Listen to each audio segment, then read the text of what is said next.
Welcome back, friends, to Booked and Bonded, live from the realm of books, banter, and best friend chaos. We're your hosts, Lizzie And Larissa. So grab a snack and your favorite beverage of choice, and let's get bonded over Fourth Wing. We did it. We did it. We're really excited today, guys, because I got a mic. And I got a mic. And Larissa, we got mics, okay? And so now you don't have to hear me constantly touching my microphone. I know I'm so ready for it. I know. We both listen to the podcast and I cringe every time I hear it. I'm like, Lizzie, why? It doesn't bug me so much. It bugs me so much. Well, what are you drinking and snacking on today? Today, I have a French vanilla iced coffee and a birthday cake protein bar. I love it. What you got? I have some just room temperature water, and I have sour cream and cheddar ruffles. Yum, yum, yum. Crunchy, crunchy. Yeah, I love it. All right, do we have any bookish updates? It's been New Year's for about 2 weeks for you guys, but it is just hit New Year's. So I have my goal of the year, and then I also have a new book that I started for my first book. Tell us everything. Well, my goal of reading this year is 28 books. And my challenge I've gave to myself was I would like to read a book for each major holiday, during that time period. I really enjoyed reading a Christmas book during Christmas, so I kind of want to go back on it. So the first book I'm currently reading is This Year's Made for Me and You by Emily Bell. It's kind of like a rom-com. She is following a bucket list, a New Year's resolution bucket list, and she finds someone she likes during it, so. I love it. It's really cute so far. I didn't even know there were any New Year's books that weren't resolution based, like how to set goals or. Yeah, I didn't either. I just kept looking up and I found a couple that I liked, but this one it's kind of it was described mostly like a rom-com, and I was like, oh, something light to start the year off. I think that would be good. That's sweet. Did you finish the second Harry Potter graphic audio? I did finish it. What'd you think? I thought it was good. I think I'm getting used to the different voices for each character, so once I got past it, I still loved it. It's not giving me the same feeling as the first one where it's as I'm reading a whole new book. But it might just be because 2 is one of my favorites, so I reread it often. I love it. What about I you? just started it, so Okay. That's why I was asking. Yeah, I agree with the voices. My least favorite voice so far is Draco's. Oh, gosh. He is so whiny. But it fits his character so well. It's just that we had good feelings towards him. Even though he was bad. him. Yeah. And so, this voice actor is doing a great job. It makes me want to slap him every time he's on page. For sure. Yeah, I think that's all I got going on right now because I finished all of the books that I wanted to finish up before the end of the year. So the one I had been working on for a few months, I finished it finally. Yay! And then I finished 'Tis the Season, which I think I said I finished that, but I wrapped up all the books I was working on. So that's a good thing. Snaps. Good job. Oh, my book goal. I didn't change my book goal. I kept it at 20 this year because I know there will be times where I just don't have time to read as much. So I think 20 is a good number for me, even though I would love it to be 100 at some point in my life.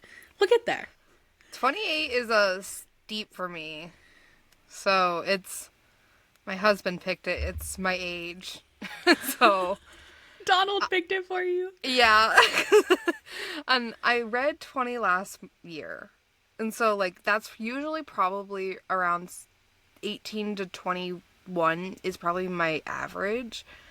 But it's going to be a challenge, but I'm down for it. You got it. You're going to be fine. You do too. You're going to hit your 20 and you're going to be like, I should have made it 35. I would have loved that. I also am doing the Storygraph log your book reading count, like the page count, every single day challenge of January to be entered into like a raffle thingy. So I'm doing that. It's going well. Good. It's kind of fun. Putting reading firsts. I love it. Yeah, always. Well, are you ready to open the archives? Here we go. All right, the archives are open. So the epigraph for chapter 12. We didn't say it already. We're doing chapters 12 through 14 today. So hopefully you have that read. If not, pause, come read those, and then come back. Are we ready? Ready. Presentation day is unlike any other. The air is ripe with possibilities and possibly the stench of sulfur from a dragon who has been offended. Never look a red in the eye. Never back down from a green. If you show trepidation to a brown, well, just don't. Colonel Kaori's field guide to dragonkind. It's presentation day. It's presentation day, the best day. Well, terrifying for them, awesome for us. Very terrifying for them, yes. And I think that's just what this quote means is is the first day you're going to be face to face to the dragons that are willing to bond. Mm-hmm. And it can go real bad, but it can also go real nice. So going into this, remember, we have 100 dragons who are willing to bond this year. But my favorite things from that little part, the epigraph, is we get to learn about the temperament of each dragon and kind of what they're looking for in a rider. So for the reds, they want to be kind of more dominant. They don't want you to look in their eye. They want you to be like submissive to them. Where the greens don't want you to back down. So if they're looking at you, you should be looking at them. You should be standing up for yourself and not backing down from that challenge. So they want you to be kind of brave. And then with a brown, it's don't show any fear or agitation. You cannot be afraid around a brown. You have to be confident. So it's interesting, those little tidbits that we get, and it makes sense for the riders that they bond. That is true. We are just after the gauntlet. Yeah. So sorry. Yeah. The chapter opens with Violet just finishing the gauntlet. After the morning settles, there is 169 first years that made it through. Violet's squad made it in 11th out of 36. Crazy. Yeah, she did pretty good. And she wasn't the slowest out of all the cadets that year, so props. Go Violet. We have almost 100 less than the last time we talked numbers. Yeah. I think we estimated like 265-ish. We're at 169, so that's almost 100 less. That's crazy. Yeah. Liam Mari, we find out, ran the gauntlet the fastest, and so he got a badge for it. Go Liam. I just can't believe there's so many patches. They're literally like, patch for everything. You get a patch, and you get a patch, and you get a patch. Might as well. Collect them all. I would be so tempted to do that. I want to be covered in patches. I think it's also like nice to be like, oh, I have this rare patch because I'm really equipped with this specialized weapon. And like standing out from the other cadets in that way. Garrick has 5 of those. Yeah, and we see that. So Garrick is section leader of Flame Section. And he's kind of organizing all of the cadets in Violet's squad. And you see that he has, I think I said 5? Mm-hmm. 5 patches to identify his like skill on the mat and his skill with weapons, which is crazy. The 5 were just about the weapons. So he has more. He's just really powerful, and you should be warned. 5 different weapons that he is so talented at. He needed a patch. That's craziness. But it is what they are. We know for sure swords, but I don't know what the other ones are. Hammer. Well, I know definitely a crossbow is one of them. Well, not one of them, but a weapon that they use. And I know daggers are weapons that they use, but I couldn't tell you about the other ones. A bow, an axe, a hammer. A screwdriver? A spoon. It could be a weapon. It could be. Garrett is Zayden's best friend, which Violet notices that Zayden doesn't wear any patches, but Garrett proudly displays them, so. Interesting. Yeah, people have different courses of how they wanted to give information out to other people. Yeah. But, so Garrett is organizing them and trying to get them all in line and being like, you just gotta walk down and walk back. And then Luca, one of the cadets in Violet's squad, speaks up and asks, I heard that there was a feather tail. Is that true? And this is our first time that we're like, a feather tail? And Garrett's like, yeah, I guess so. I guess there's 101 dragons to bond. He's not really caring. Like, I think he just thinks she's annoying, which, agreed. I almost rolled my eyes when you said her name. She's so annoying. Well, even Violet doesn't like her. She's like, Luca constantly brings people down. And it's like, that's just a awful Not thing. a good person. Yeah. Tynan also speaks up and he's like, a feather tail? Like, they're not gonna bond. Why is a feather tail there? And Garrett's like, maybe he's just curious. Who knows? And then he kind of passes them along to another cadet who gets them all in the line and gives them the suggestion to chat among each other while they are walking down and back. Because apparently chatting has a correlation to how many dragons bond, because the dragons kind of get to see your little personality and how you interact with people. We would be so good at this part. We would. Or they would think we're annoying and burn us alive. Also accurate. One of my favorite little tidbits that we get is that Sawyer memorized all 100 dragons that are willing to bond. He said, I don't care who it is. I just want to know everything about all of them. That is something I would love in a person. You would do that too. I would, yeah. I would at least try. My memory's not good, but I would try. His is his second time doing this, so it's like, I'm going to give myself the best odds and know all these dragons, so hopefully one chooses me. And it's so different from Tynan's outlook on it, because Tynan wants to go in and choose one specific one, yeah, and Sawyer wants to go in being open-minded about every single one of them. Well, green flag, red flag, you can choose who's who. Yep. Oh, something to note, it's the 29th of September. Fun fact. Fun fact. So now they know that there's 101 dragons, and they start the walk. And they go single file, about 7 feet apart from each other, just in case the dragons decide they don't really like one of them. And right now, Violet is behind Tynan and in front of Ree. And I think Ree is bringing up the back of the line. I believe so. Yeah, so she's kind of towards the back, and those are the two people that are kind of around her. So they start the walk. And nothing really eventful happens in the first, half. Obviously, she's looking at the dragons. She sees some reds. She sees some browns. And then she notices that Ree's a little, nervous. And so she starts, talking to Ree. She brings up Ree's sister, who is pregnant. And she's like, do you know if it's going to be a boy or girl?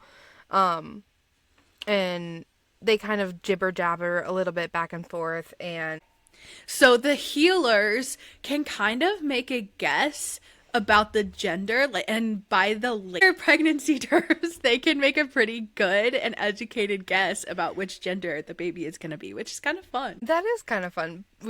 Ree says that she would love a niece, but she really okay with anything. And Violet says, boys aren't that bad. Her brother was pretty cool, and Dane wasn't that bad. Well, Dane, she says, likes the rules, and that hasn't changed, so. But then she was like, I don't think that's normal, though. So they talk about that, and then Tynan was getting upset that he couldn't see the breeds of each dragon. So it's interesting that the tail is correlated to the breed, which I don't know if it's like a combination. And I think I do have more information about that at the end, just by the way some of the name translations are working out. So we can figure that out more at the end. But the tail and the color, I think, are the combination to make the official breed of a dragon. And he's getting very frustrated, and he's like, I can't pick them if I don't know it. And it's like, dude, this isn't for you. This is for them. One thing, going back to Violet and Rhee's conversation, Violet says, I think Dane's going to be pissed that how I got up the gauntlet, because she didn't technically... Well, she did follow the rules, but people don't think she followed the rules. And Rhee says, well, he lost his fucking vote when he wanted you to leave. And I was like, snaps for Rhee. Love that comment. She is amazing. Just one thing I wanted to mention, because I love their friendship so much. Rhee was a little hurt that Violet didn't show her or tell her the plan to get up the gauntlet. But Violet was like, I didn't want it to bring you down if it didn't work out. Because you have a real future here, Rhee, and I believe in you. And then they make the promise to, if they can offer each other help, then the other one will take the help. And they did that while they were walking past a couple of green dragons, which I thought was interesting. And I don't know if it's the same green dragons or not that they see on the way back, but that's kind of cool. That's such a cute, canon, it is. Yeah. Do their little walk. At what point does Tynan say something about Mira? What happened? How did that conversation take place? Oh, when they were talking about siblings and... Oh, yes. Mm-hmm. So Rhee was like, well, I guess I will find out the gender once I can write to my sister. And Violet's like, that's a stupid rule. Like, I'm just as much loyal to my sister as the wing, regardless of if I get a letter from it. And Tynan sits there and he's like, I would be loyal to your sister too. Like I might write her a letter when I'm allowed to as well. Bleh. He's so gross. Yeah, he just gets worse during this chapter. Like, these next couple chapters, my least favorite chapters of Tynan and my most favorite. Yes. So they walk down, they have these conversations, and at the very end of the line, they see a small golden dragon, which is the feather tail. And I estimate that the dragon might be like 8 feet tall, based on how tall Violet is, because she said it's a few feet taller than her. So and I'm thinking... Yeah, I agree with that, because she's like around 5. Yeah. Which is crazy, because we find out at the beginning of the chapter that the rest of the dragons average about 25 feet. Yeah. So, like, you can tell the difference between the sizes of these guys. And we also know that they don't kind of understand feather tails. They don't see them much. They don't really get what's going on with them. So this is like an anomaly to just all of the riders and cadets that are walking. Yeah. When Tynan sees the dragon, he says he wants to kill her immediately. It's like, this is a mistake. She's a freak. I don't think she says she. I don't know. I'm pretty sure they were saying it's. Someone should kill it before it hurts a rider. And it's just like disgusting. Like, dude. This is... Oh, I'm not going to make that comment. But the first thing that Violet notices is how beautiful the dragon is. She's like, it's a gleam of sunshine. Yeah. Golden. Made me smile. And she's like instantly like, it's just a dragon. Like, she's beautiful in her own way. Even if she's smaller than the other dragon. Violet is so enamored by the golden dragon that she is not paying attention and runs into Tynan, and he like freaks out and he's like, get off of me, you're weak, blah blah blah. And Violet's like, you said I was weak in front of them. And Sawyer stands up for her and he's like, don't fucking say that about that. He grabs Tynan by the collar and is holding him. He's like, you do not do that with a squad mate. You do not say anything like that. Especially in front of them, meaning the dragons. So And it's a I'm like, huge deal if you call a cadet weak in front of dragons because the dragons don't want to bond someone who's weak. yeah. And if you're in your squad, you need to make sure you're standing up for them so that all of you can bond. You're supposed to be a family in your squad. You're supposed to be the one group of people that will not kill you is your squad. And it's just like a ding on top of a ding because now you're doing it in front of it. And then Luca comes in and she's like, why? He's just telling her the truth. And then Luca is like, maybe Violet should bond the golden dragon. Violet, her hair is half silver and she's petite. And the dragon's golden and small. You match. And to that, I'm like, why is her hair being half silver fall of her being weak? I know it's because it's her something different. Yeah. I know. I just like her hair. It's always her hair. I cannot stand a girl who is not someone who girly pop? supports other girls. Yeah, I cannot stand it. We already have men bringing us down. We don't also need women. So this fight happens right at the end. They're all grouped up, which they're not supposed to be because they still have to walk all the way back down the other side. Yes. And then Pryor's like, oh, maybe we should go back or not. I don't know. Like, whatever you guys want. And they're like, yeah, let's go back. And so now they go back, but they're in a different order this time. So the order, starting from what I know, is like Tynan goes relatively first.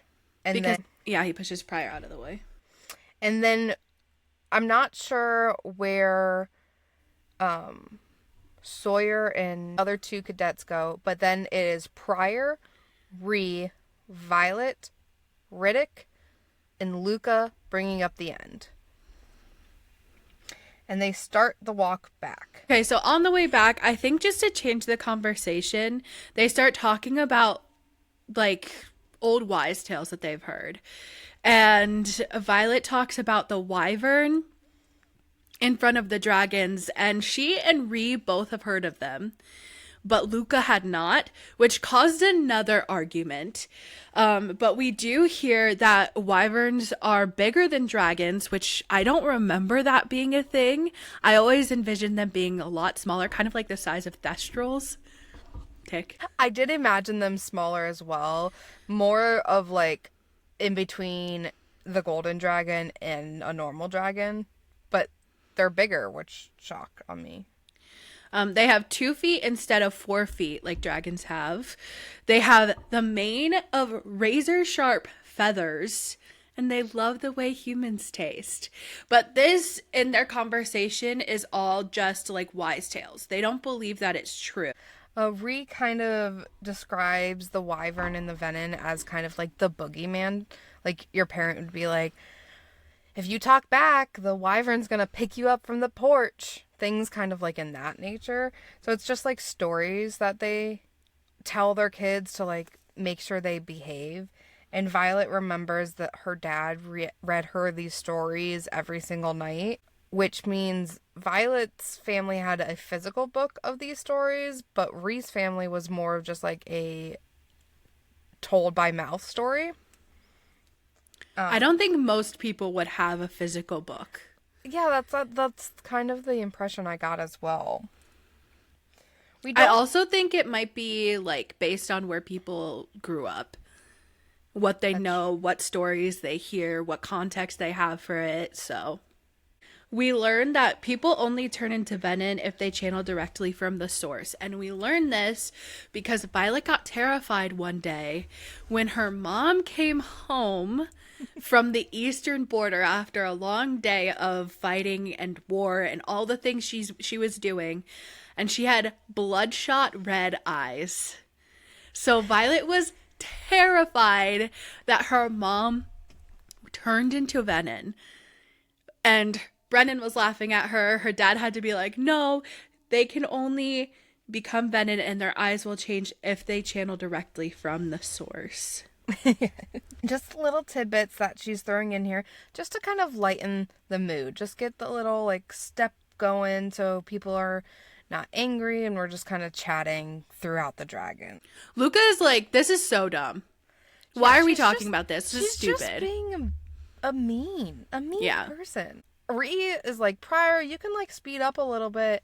And Prior's like, I don't know, maybe we should slow down. Or we could speed up if you want. And then a red dragon steps forward. And whoosh. No more Prior. Sorry, Prior. Bye. Rhea stamps out the fire, and they kind of take a second, and then they move forward. And Violet's concerned about Rhea having to walk over this and see it, and they get past it. But while Violet's thinking about this, she's still thinking. Like, she's distracted on her thoughts, and Riddick is like, Violet? Violet? Violet? And he's kind of like whispering it, and he's super nervous for her. And she sees his eyes, and they're like saucers. He's like, Violet. Violet. And 2 massive green dragons are right in front of Violet. They start sniffing her. Just smelling her hands, smelling her arms, her ribs. And she's like in her head, because she's a scribe, she like pops in her head, oh, they like respect, they don't want you to bow down, they like reason, they're the most reasonable. And so she's like, oh, I cut my hands on the gauntlet. That's because she's thinking they're smelling the blood. And they nudged her hands. So it would be logical to think that they're looking for some reason that she's cut herself. Yeah. And then they keep sniffing, and they chuff and churtle. Which is my favorite word. And so they're making these sounds like they're talking to each other.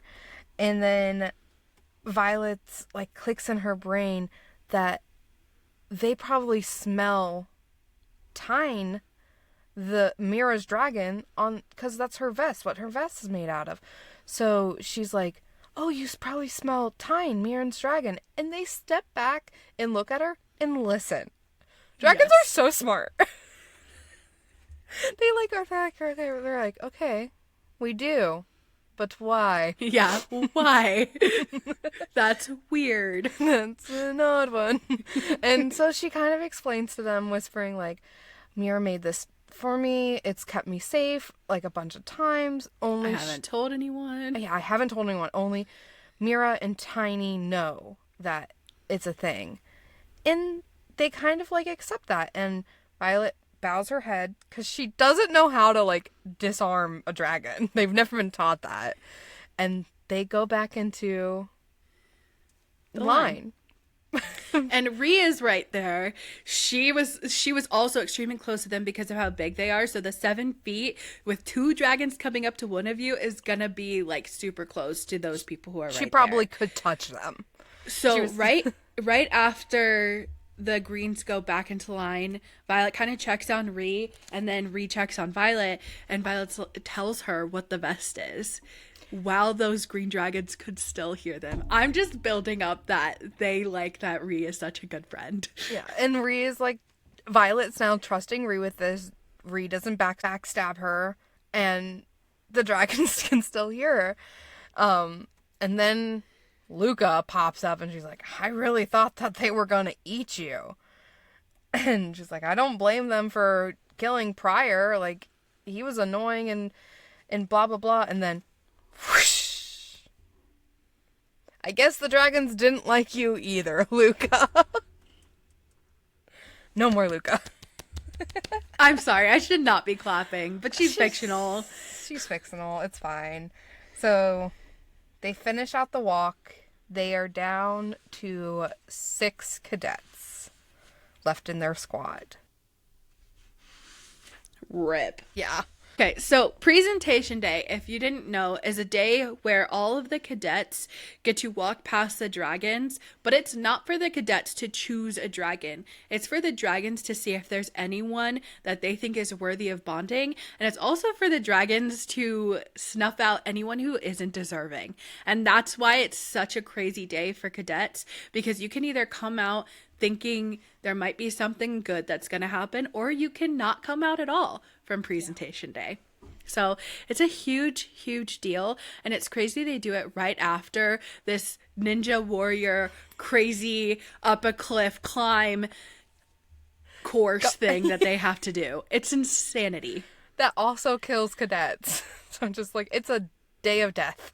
Yeah, pretty much. That's what they should call it. Presentation day is just a lot easier to sell. Yay! You can't spell presentation without present. What? You can't. Facts. Okay, fair. Chapter 13. What is that epigraph? This is also from Colonel Kaori's Field Guide to Dragonkind, leading us into another Dragon Day.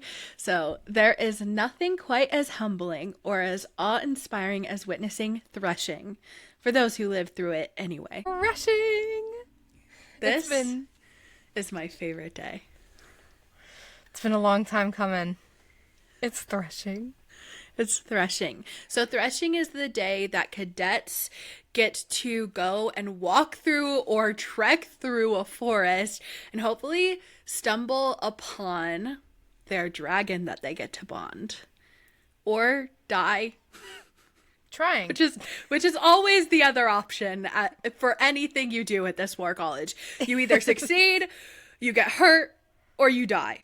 It is October 1st. Threshing is always on October 1st, no matter if it's a Sunday, Tuesday, Wednesday, or Thursday. Yes. So it's been 2 days since presentation, and they're all like getting ready for threshing.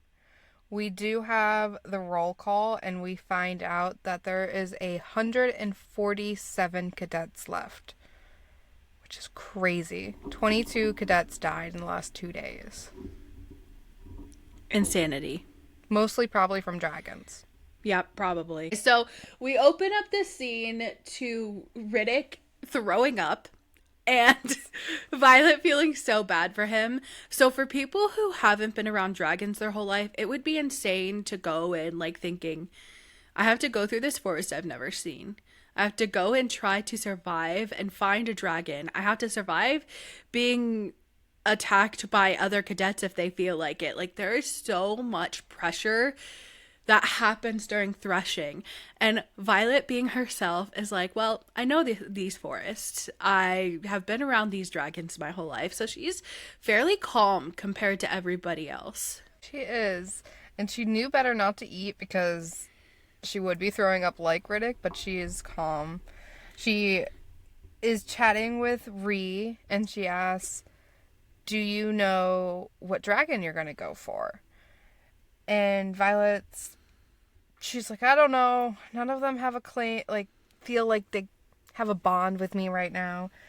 But Ree really likes the green dragon that was closest to her when they were all up in Violet's business. Why do I have chills when you said that? I'm just so excited about all of this. Ree deserves everything. Okay? She does. She deserves everything plus some. Ree, Violet, and Riddick all have a big hug before they go and do this, and they're like, we're not dying today. Good luck. I wonder how Sawyer's feeling at this point. Because, like, this is his second time. He gives me, like, prepared vibes. Like, I do think he'll be a little nervous, but I think he's like, I'm going to do it this year. This is my year. I'm going to get it. I know these dragons. I know this land. I've been here before. It's not my dragon's out there. Yeah. He's like ready and prepared. I feel that. I feel like he's ready. It would be a little scary, though. A little part of me would be like, what if I don't do it again this year? It would be hard. It would be so hard. Yeah. So they all enter this big bowl-like field, and the dragons come in. It's like 9 a.m. We do find out that if you are not chosen by nightfall, a leadership or teacher will come and get you. So if you're not chosen or killed, you'll be saved by nightfall. Just keep on trekking. So a couple hours pass, and we walk into the scene where Violet has been walking around. Before we get into it, Kaori has some words of wisdom, which I think are super cool, and Oh, yeah. they kind of tell us how bonding works. Kaori tells the cadets to pay attention to their surroundings, but more importantly, pay attention to your feelings and follow that, because dragons will have a connection with you already. They already know, so they can be leading you to them if you listen to it, or they can be leading you away from them. So pay attention to that too. We pass a couple hours. Violet's walking around the field. She hasn't really felt a pull. She is still looking around. She passes 2 greens, 1 brown, 4 orange, and then 1 red is passing her currently. And going off that point where you get that pull if it's your dragon or if it's not, Violet instantly knows this is not her dragon. She passes a red dragon. She leaves it. It's not her dragon. Not The her end. dragon. Not her dragon. So she does what Violet loves to do, and she's like, I'm gonna climb a tree and like scope out the lands. Genius. She climbs a tree, she scopes it out, she looks north, south, west, east. Nothing's pulling her. Nothing's like, this is your dragon. She does note that when she is looking one of the directions, she sees a glimmer of light, like a mirror reflecting the sunlight. And it's the golden dragon. She said, oh, that has to be the golden dragon. It must still be curious. He has that inkling that it's the golden dragon. As if nothing is pulling her attention anywhere. Okay, Violet. She climbs back down, and when her feet touch the ground, she hears 3 male voices. Jack fucking Barlow, Oren Seaver, and Tynan. And we had already seen them grouping up before they were going in, and they all have swords strapped on their back. So they're like ready for whatever they're doing, but they're only ready together. Very pack mentality with each other. Violet overhears them saying, I think it went this way. We have to kill it before it bonds. Speaking of the golden dragon. So they are planning to kill a dragon. In my head, I'm thinking Tynan is leading this because I believe that Oren is just a follower. He doesn't really care regardless. I think he just wants to please Jack. I think Jack is only focused on killing Violet because before he had threatened her by like sliding his finger across his throat and being like, you're dead. So we knew he was going to try to attack her while they're in there if he could find her. But Tynan was the one that we really saw who was like, this dragon needs to die. And he says that in front of other dragons, by the way. Do you think other dragons will feel good about you killing their kind? Hello? That's insanity. I'm surprised they didn't scorch him right then and there. Honestly, I'm But really shocked. I assume because they were grouped together and the dragons might have already been figuring out like who they liked, that they might have communicated with each other and said, okay, we'll get him. But another time. Or there's a dragon who really liked that thought process. That was like, oh, I get that he thinks weaklings should be taken out because they're not worth it. And I like that too, because there are dragons who think the same way as humans do. So there might be someone, a dragon who is ready to bond with Tynan at that point. So get it, but I wish that he was gone. I hate the thought though, because Jack says, like, because one of them, maybe Oren, is like, well, shouldn't we go bond our dragons first before we do this? And Jack's like, no, they'll wait for us. And I'm like, the ego on you to think that A, a dragon picked you, and B, that they'll just wait for you. And to your point now, that they will still bond you after you killed a dragon. A Feathertail, who we never see, so we kind of know they're either private or protected. Like, what are you thinking? They're not. Jack also says that the golden dragon is not worthy to bond. It can't fit, like, a rider can't ride it. It's unrideable. And Feathertails refuse to fight. And I know you mentioned this a couple episodes ago of like, Where did he get this information? How does he know this? And Violet has the same question in this chapter where she's like, no one knows anything about Feathertail. So where are you getting this information, Jack? Maybe the Venom? If not the Venom, Then pre-Venom. The people connecting him to it. It's a pyramid scheme. There has to be recruiters. There are recruiters, There has to be. and I'm pretty sure the recruiters are the scribes. That's my thoughts. Not just Cinia. You think I trust her? You think I trust her? After the first little part that we got right at the beginning of the book, I'm always going to go back to it. I trust no one. I trust nothing. So they're off to kill the golden dragon. And Violet's like, well, maybe the dragon can fend for herself. I don't think she's saying her, but we all know it's a girl. Maybe the dragon can fend for herself. Maybe she can fly away. She can burn them. And there's like this feeling inside Violet that's like, I don't think she can burn them. I don't think so. So Violet is like, I'm going to go save her. I'm going to get there first before they can. And she does. She beats them. Her goal was to warn her and run. Yeah. So Violet crosses the field kind of at a diagonal to them. She falls, pops her ankle, snaps but it, breaks still it. makes it before them. Still makes it before them. Snaps. And is like, fly away, fly, go, go. And then the dragon who's just standing in the middle of the field, like she's sunbathing, just looks at her like, What a curious cat. She's so cute. She is. And then Jack, Orin, and Tynan show up. And they start going after her, walking toward her. And Violet's like, okay, she's not going to fight. I'm going to fight for her. And Violet, on her broken ankle, walks in between the dragon and the three men. And Jack's super excited because he's like, oh, I get to kill 2 weaklings now. It's like a 2-for-1.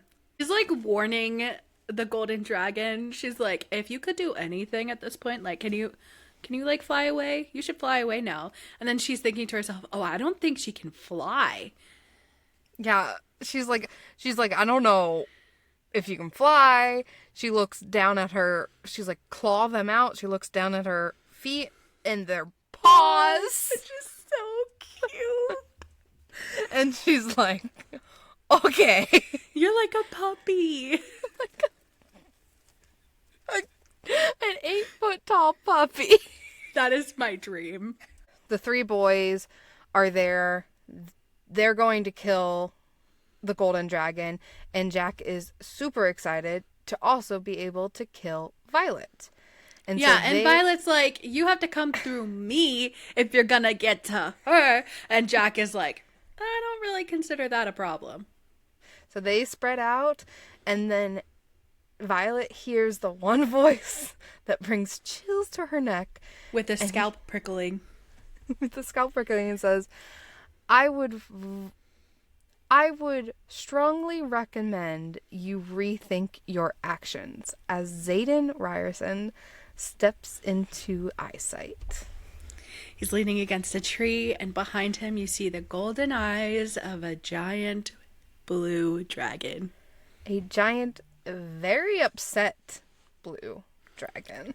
Yeah. Chapter 14. That is such a weird place to stop the chapter.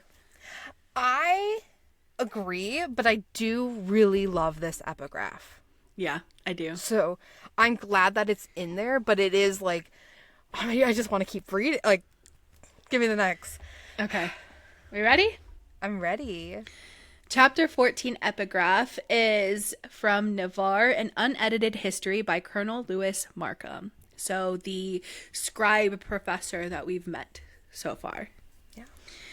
In the 6 centuries of recorded history of dragon and rider, there have been hundreds of known cases where a dragon simply cannot emotionally recover from the loss of their bonded rider. This happens when the bond is particularly strong, and in 3 documented cases has even caused the untimely death of the dragon. For me, in like any story, thinking about a dragon dying is worse than thinking about a person dying. It's like a puppy. It's like when an animal dies in a movie or a story, and you're just like, they were just so pure and innocent in my brain. Even though they're not. Yeah, dragons aren't. But I love this epigraph because a couple notes. First, when a bond is particularly strong, or maybe when a bond is broken.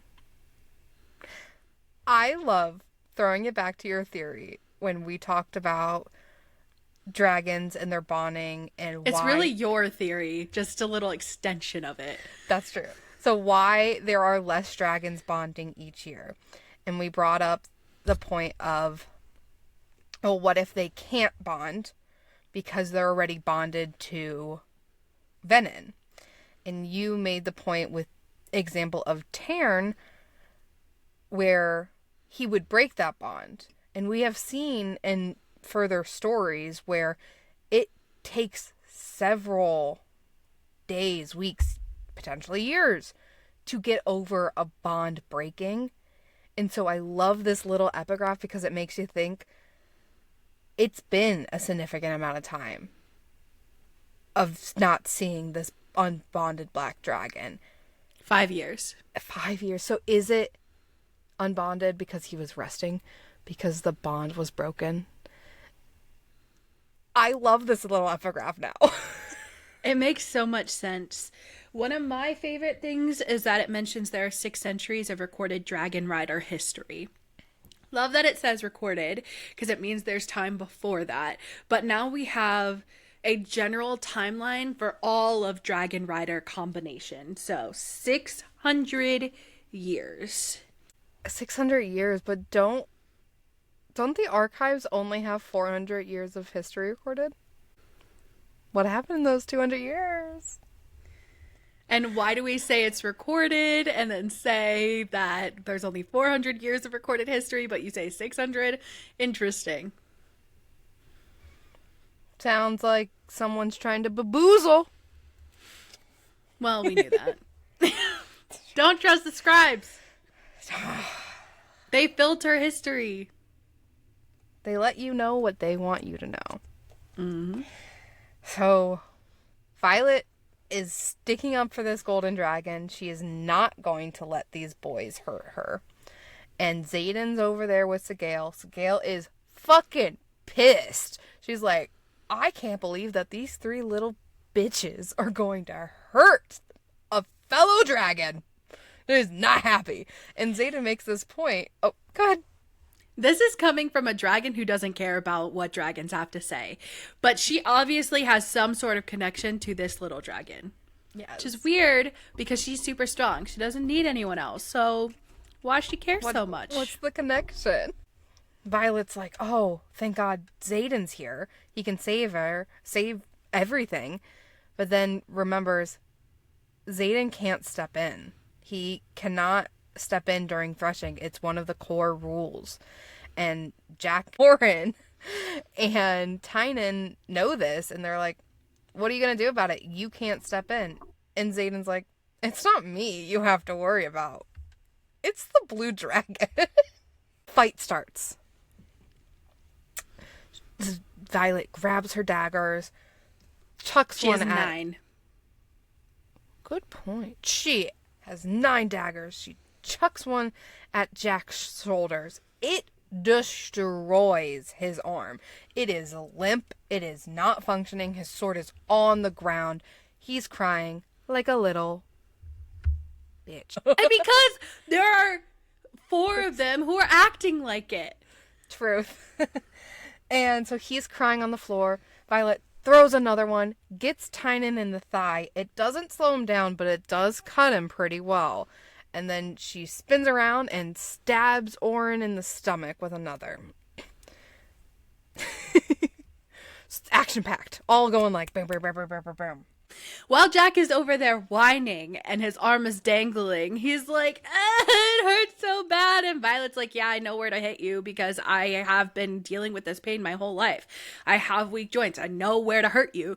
And Doug's like, how could you do this to me? And she's like, yeah, you whiny little baby. And then he runs off. He's like, it hurts. Kill her. As he's running away.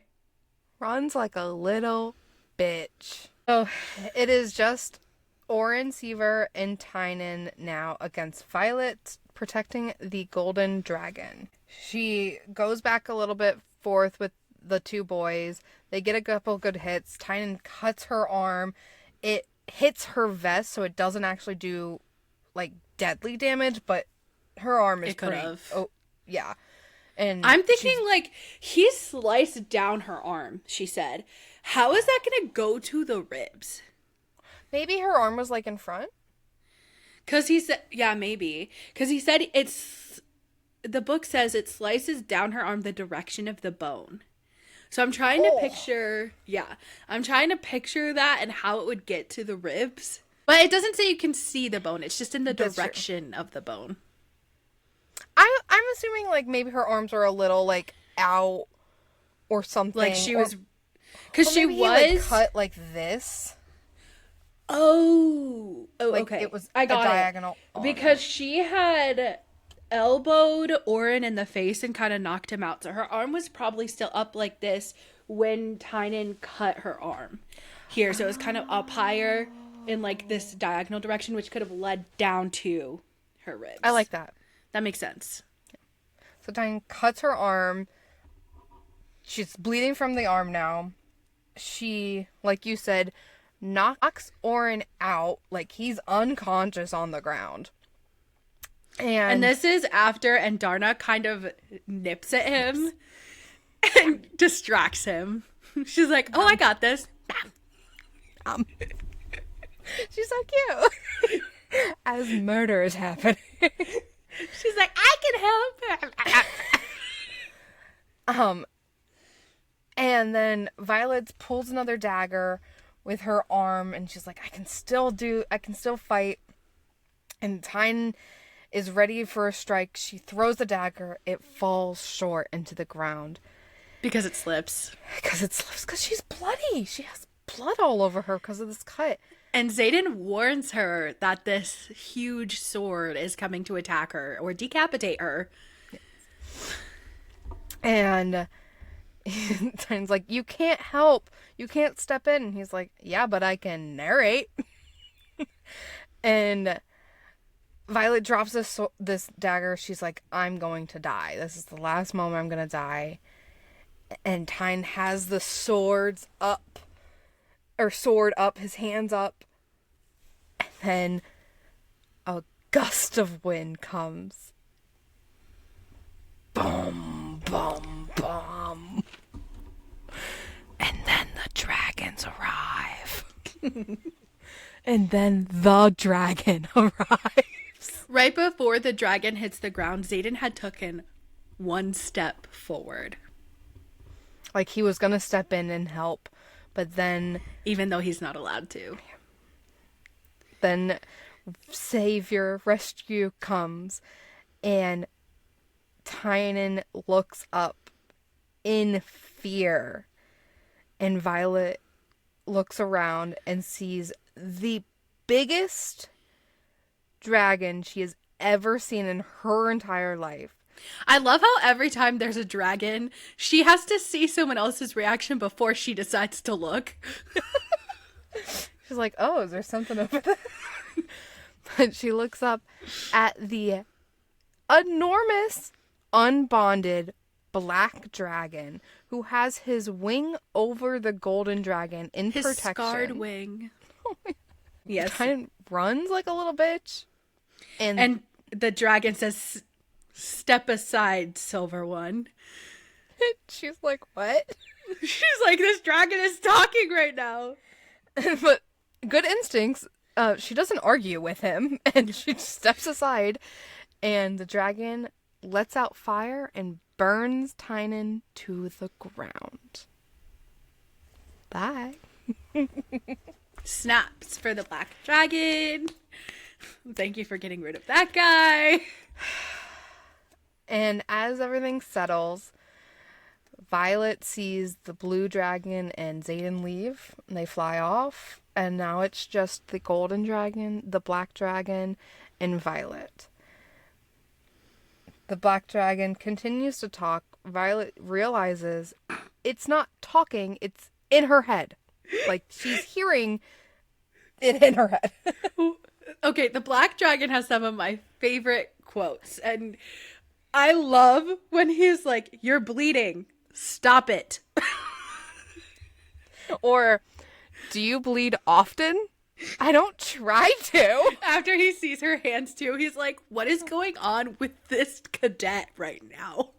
What is this thing happening to at this point, my rider?" She's bonded. She realizes that she's bonded, and she's like, no, what? No, I can't bond you. You are huge. For reference, Violet doesn't even, standing straight up, doesn't even come up to his ankle.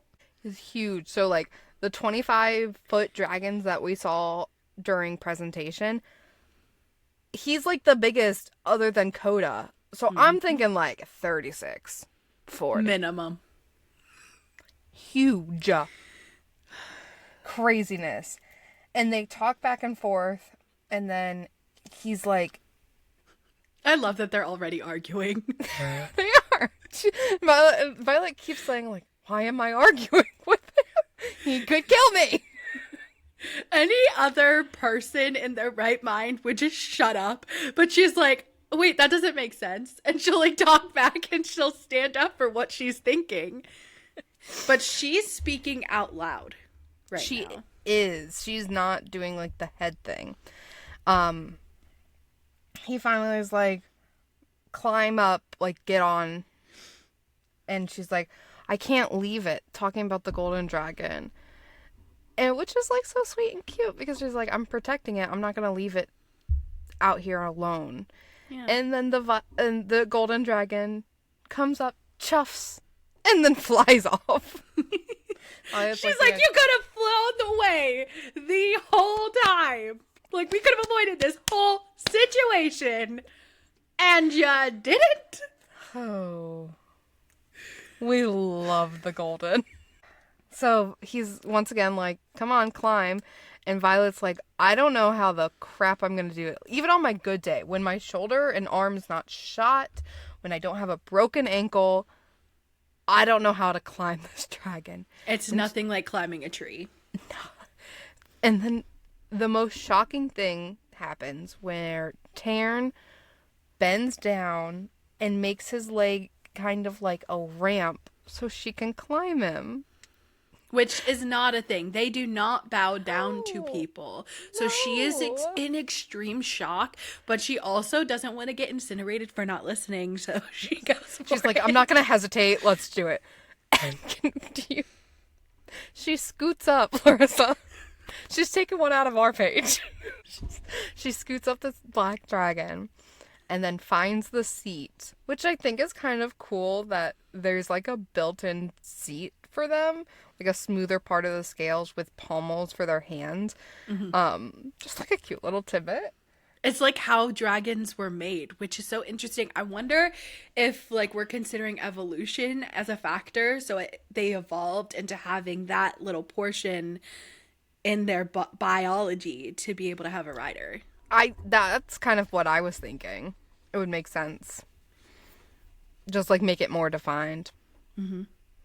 And then Tarn, as she's settling in, says his full name. I'm going to give you the pleasure of pronouncing those. No, I'm good. You go for it. No, you go for it. I believe in you. I can say Ternanok. Ternanok. So this is going to be butchered Tarn's full name.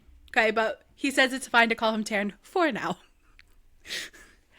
Ternanok, son of Merquidium and Phaisinfuil, descended from the cunning Dubmadden line. But Tarn's fine for now, until he has to remind her. He's so sassy. He is. And then they're in the air. They're flying. And then she's falling. Yeah, she can't stay held on, and she is not big enough to sit in the seat properly and hold on to the pommels, which are like the scales kind of between their head and their neck. So she flies off, and she's plummeting down back towards his morning star tail. She's in free fall. And the chapter ends. As he's turning. Like, she flies down and he's like, yep, let me take a turn. Sorry for leaving you on another cliffhanger, guys, but that's what this book is. And it's what we do. Gotta come back next week. Oh, gosh, I have so many thoughts. All right. Next segment is the bonded breakdown. Oh, okay. We get to put ourselves in the shoes of the characters in the book. So it's presentation day. Okay? You're done with the gauntlet. Somehow we both made it. That's impossible, but we're here. Like, at this point, I was convinced we could have made it until the gauntlet. That's where I'm like, nope. That's my line. That is, I'm dead. I'm sorry. Great knowing you. Yeah. Yeah, I was at like 5% and now I'm at negative 20. You know what I mean? But we So presentation day. We lived through, we get to walk past the dragons. How you feeling? I think my adrenaline would be so high that I would be giddy. I would be like so excited to see the dragons. So like I would be like bouncing off the walls because of my adrenaline. It would be crazy. I think I'd be crashing. I think I wouldn't hit that point yet because I'm still like, I could die mode. Dragons ahead. Yeah. Yeah. That makes sense. What order would you want to go in? Would you like to be at the beginning or the middle or the end? I think I want to be second. I would go first. That makes so much sense. Like, I feel like people would be nervous to go first, and I feel like I would be able to just like push that aside and go first. And as you as my second behind me, I think we'd still be great. We'd still chit chat. I wouldn't want to go first because I wouldn't want to be the one who has to set the pace, but I would like to be closer to the beginning because I want to see it. I want to get involved with the excitement. I just don't want to be first. That's fair. What would we talk about? Well, we would both know we're both nervous and terrified. So we would definitely have to choose. The first thing we would go to is probably bread and cheese. Be like, I'm going to have so much good bread and cheese after this. I'm so excited. I love that you said that because the first thing that I thought of when I wrote this question down was, so did you pick the sausage or bacon for breakfast? So I'm going after you're going with what we already had. I love that. So I'm making plans. You're like, what did you already eat? Let's have a little haul. What's the next plan? So we're talking snacks. Very on brand. Yep. Oh my gosh, I love us. Violet said she's looking shoulder height, which I think is good. I would have to remember not to look at my feet because when I walk, I always look at my feet so I don't make eye contact with people. So I'd have to train myself and keep remembering that I need to look either like at you, like at the back of your head, or at their shoulder so I can still be looking around and seeing what's out there. But I don't think I would be trying to look at any dragons. I think I would, but I think I would keep like probably a little bit lower than shoulder height just in case. Belly button. Yeah, bellies. I want to see their bellies. Give me your bellies. And Darna would love belly rubs. She would love belly rubs. That's so cute. Wait, pause. In the chapter, Tarn is said to have warm scales. Yeah. Do you think they're always warm, or do you think he was sunbathing and then Sigale was like, get your ass over here right now? I think they're all always warm because they're outside, plus they're huge, and the bigger you are, the warmer your body is, so it makes sense. Plus, they have fire inside of them, so they're probably pretty hot. Fair. I still like my story of he was relaxing and Sigale was like, get the fuck over here. There's a lot going on. Come take care of your not child. It's always my child when she's misbehaving. When she's just sitting in the middle of a circle, letting this tiny little rider fight for her when she could just fly He away. comes down before he says, move aside, Silver One, and he's like, Andarna, you can fly. And Darna's like, but wow, I'm so pretty. But I like this, their silver is so sparkly. And Sigale's like, why did we pick this one? Okay, we're still at presentation, though. We're walking. Yeah, sorry. No, you're okay. I completely changed this. I just love that now we have them and we can get excited for their dialogue. Their dragon log, if you will. So, we walked. Maybe we lost a squad, maybe we didn't. It would be hard, but I think we'd both be able to go push forward. I would have to really work on not being indecisive. When it comes to life or death things, I'm pretty decisive, so I should have been okay. I'd make sure you're okay. Then it's threshing. Do you think you would have like a feeling of what dragon to pick?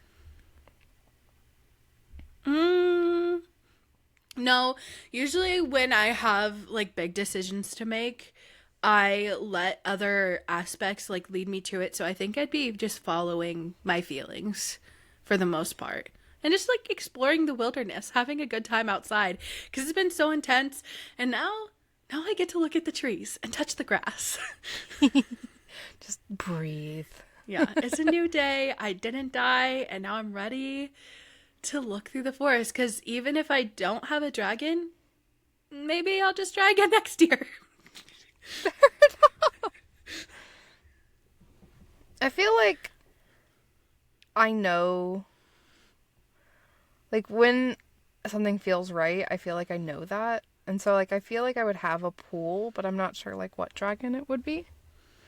But I feel like I would be like, there's something out there. I feel Knowing that brown dragons don't like fear, I would not be paired with a brown dragon. true. Would you join the green tribe with me? Yeah, probably. I like the way they think. I do too. I mean, I would still love a blue because blue, but Yeah. no blues are bonding. I would not be with a red dragon. They get angry really fast and that stresses me out. An orange dragon I would get annoyed with and they would probably not like the way I think. Blue dragons are too mean for me. Black dragons were in it, but even if they were, they would also not like the way I think. Brown dragons would like my anxiety. We're getting less and less here. Gold feather tail for Larissa. You actually probably would be great for feather tails. You don't want to fight, really. Mm-hmm. Can they just skip me bonding and just let me take care of children? No, you're a rider. You either become a rider or you die. Yeah, but my rider position could be watching over the children dragons. Yeah, they're gonna let you into the veil. And then I can help them learn how to fly when they're ready to move their wings. Okay, but I get to join during that day. I'm making a new position. That's mine. So we're in threshing, putting us in the shoes of Violet. You overhear people wanting to kill a dragon. Would you step in and save them? 100% yes. I don't think there is another answer. I would never want an innocent creature to die just because someone thinks that they're inferior. If, I would have been terrified this whole time, but seeing something so cute and sweet would have been the thing that gets me through it all. So I would have been ride or die for that gold dragon. So You knock out Oren Seaver. We didn't really mention this in the chapter, but Violet, Taryn says that you should kill the one at your feet, referring to Oren, who is unconscious. And Violet says, no, I won't do that. That, like, and she's like, it speaks more to my character that I wouldn't kill him, even if it was reversed and he would kill me. Would you kill Oren? I would still be terrified of the dragon. I don't think I would kill him, but not because of my values, more because that would gross me out and I wouldn't be able to bring myself to do it. Worst writer ever. Like, hindsight is 2020. Knowing what I know, I would definitely kill him. It would be hard. I mean, to this point, we haven't killed anyone. We've been kind of like Violet, where we've not taken the final blow. This is going to sound bad. I think I would hurt him a little bit more. Well, he's unconscious? And if he survives, then he survives. If he doesn't, he doesn't. No, that's mean. I would just kill him. He was going to kill me. Yeah. I'm not feeling great about this. I will definitely feel bad and guilty, and you'll probably have to, like, comfort me for the next, like, week or so. 8 to 10 business days. With chocolate. But yeah, I think I would. I think I would just be in rage mode, so I wouldn't be thinking. I would just kill him. He never wanted to kill the dragon. And I knew that. I didn't. Especially in the moment. Oh, this is a fun one I thought of. If Tarn was a real life person, what job would you think he would have? He'd be retired.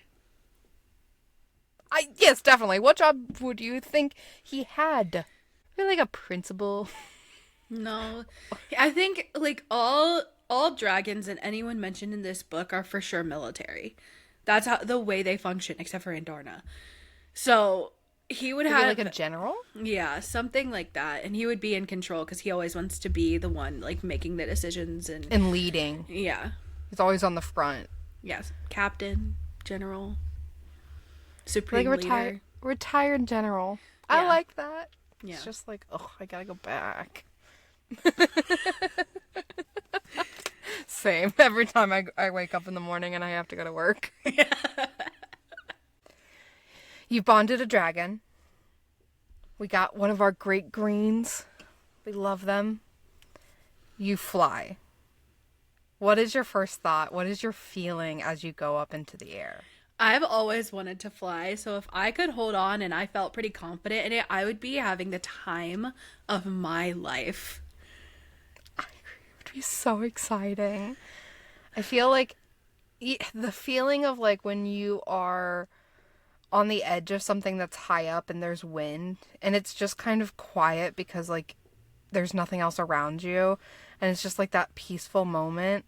That's what I feel like I would feel, like that peaceful wind going through my hair, like everything's just falling into place. Time to breathe. Yeah. That would be the time to breathe. Get all the oxygen you can, because right now this flight is the most peaceful one you're going to have. And it's literally scary as hell because it's your first fucking flight. Yeah. Yeah, so I did look up Tarn's name meaning, his full name meaning, and his lineage name meaning. So Tarn itself means thunder. Tarnanok, the whole name, also means thunder. So nothing really different. They just have the same meaning and one's shortened. Sorry for the pronunciations. Merdquidium, which is dad or mom, not sure which one, means murder weight or dead weight. Murder. Fiaclinfuil means blood teeth. Murder. Mm-hmm. So violence and murder. Yep. And then Dub Madden, which is like the line, the lineage that he comes from, is Black Morning. He's a black morning star tail. Oh, I like that. Okay. So I believe in lineage, if you have kids, most likely they would all be black morning stars, which makes me think that parents, for the most part, are the same color and tail type, but that doesn't also track. So I don't know how lineage works, and I'm still confused. And also, we know that the names are lies, so maybe that's not even the true name of the lineage. I need to look up this quote because I thought like the tails to me like feel like, because we know feather tails always keep their feathers. Mm-hmm. Like they don't have a different like morning star. They don't have a dagger. They don't have like that kind of tail. You choose to have that kind of tail, and like we see in Darna, she chooses it when she's in a fight and she needs that extra power. So like color maybe be like, I don't know. Because then But why if is there so little black dragons? And then if there is a lineage and we only know of 2 black dragons, how are there more black dragon eggs? It's a good question. Both of them are males. Well, do we know Coda's a male? We know for I'm sure making that Taryn is assumption. not. Taryn is not going to be with anyone but Sigale. That's for sure. But we also don't know for a fact that there are only 2. We just know that That's there are what only they 2. know, yeah. Yeah. That they're letting us know. Yeah. Rebecca! Rebecca. We do this at least once an episode. I know, I had to do it. It's towards the end. Oh my goodness. Okay. So I think all the names make sense for him, even if maybe they're not all correct. I think they're all made up. Every single one of them. But I do Those are like their human-facing names. I do like the Thunder and Lightning. Yeah. Very They're cool. good duo. Okay. Any other names you looked up? No, because we looked haven't up all of the people. This is the only new name that we got this chapter. That's true. We'd be jumping a little bit ahead. Yeah. But yeah, it's craziness. Yeah. You're in the middle of the fight, and Zayden's standing over to the side. Are you okay with him not stepping in because you know the rules? Or are you mad at him because he hasn't stepped in yet? I'd be okay. I think I honestly wouldn't even be thinking about him. I don't even think I would notice the step he took. Yeah. I think I wouldn't be like, oh, I'm fine with it because he's respecting the rules. I think it would be more of like, I'm fine with it because if I can take them, that just solidifies more the fact that I'm meant to be here.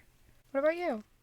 I would probably be screaming to him to get help. He's like, I'm trying. He was snoozing and we had to wake him up. Okay. It wasn't my last question, I guess. You bond Taryn and you hear him in your head for the first time. What are you thinking? Am I fucking crazy? What is this male voice doing in my head? I've lost it. It's gone. Am I gone?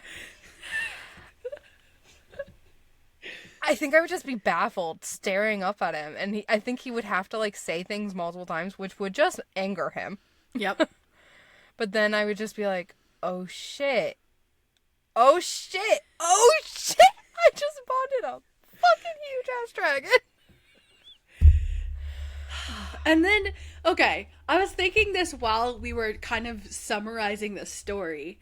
Mm-hmm. I was picturing them. Okay, so up the gauntlet, when they go up, like, the ramp thing that they have to climb, it's 10 feet tall. Average dragons are 2.5 times that size. Or whatever it is.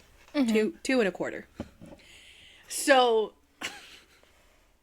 How are they running and jumping up it? I'm thinking logistically, how tall are these people? And is it like they have a power innately ingrained into them? Is it genetic that they are able to run up the side of these dragons? Because they have to be able to sprint up 25 feet vertically. They're badasses. That's all I got. And then Violet would have to sprint up 35, 40, I don't know how many feet vertically as a 5-foot tall human being. Never would happen. I could not climb up a dragon. Oh, I would have to scoot up every single time.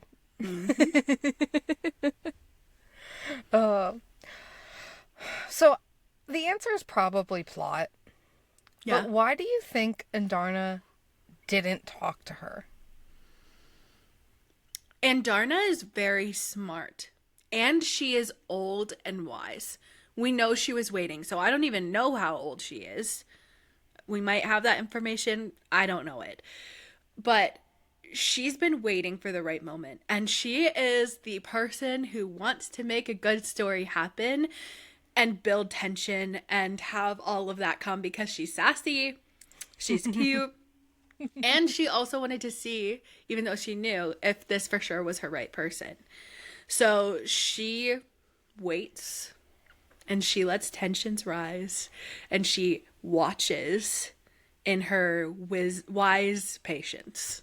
Do you think that Tarn knew she was going to bond her? And do you think Andarna was upset when Tarn bonded her? I think Tarn knew she was thinking about it and tried to convince her not to. I agree with And that then I don't think she was upset Tarn bonded her too. Like, this one was mine, Tarn! I think if she were her teenage self, she would have been upset. But her little kid self, who wants to be so much like Tarn, she was like, oh, I chose the right one. I did good. I agree. Okay. Flip that page. It's time for listener lore. Listener lore. Do we have any listener lore? Yes.